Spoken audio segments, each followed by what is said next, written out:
அனைவருக்கும் எஸ்பி ஸ்லோகாஸின் இனிய வணக்கம்.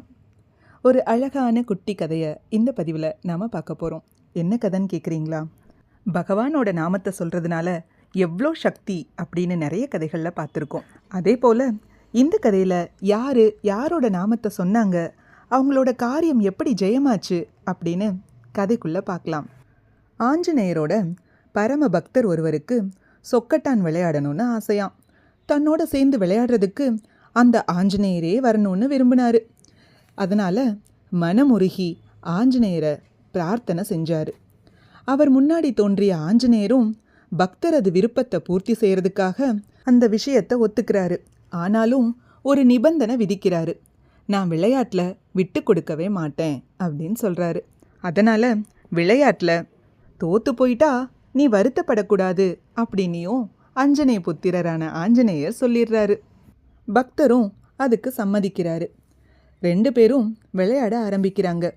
பக்தர் ஒவ்வொரு தடவையும் ஜெய் ஹனுமான் அப்படின்னு காய்களை உருட்டுறாரு. ஆஞ்சநேயரோ ஜெய்ராம் அப்படின்னு காய்களை உருட்டுறாரு.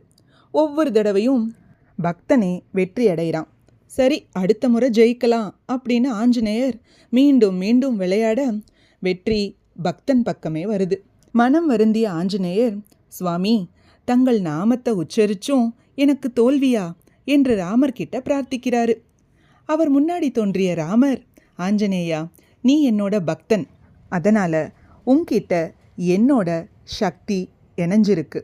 அவனும் உன்னோட பக்தன், அதனால் அவனோட சக்தியோட நம்ம 2 பேரோட சக்தியும் இணைஞ்சிருது. இதுதான் அவனோட வெற்றிக்கு காரணம் அப்படின்னு ராமபிரான் சொல்கிறாரு. ஜெய் ஸ்ரீராம், ஜெய் ஸ்ரீராம், ஜெய் ஸ்ரீராம். இந்த கதை உங்கள் எல்லாருக்கும் பிடிச்சிருக்கும்னு நம்புகிறேன். இது போன்ற ஆன்மீக கதைகளுக்கும் ஆன்மீக விஷயங்களுக்கும் மறக்காமல் நம்ம சேனலை சப்ஸ்கிரைப் பண்ணுங்கள். நல்லதே நடக்கட்டும், நன்மையே பிறக்கட்டும். நன்றி, வணக்கம்.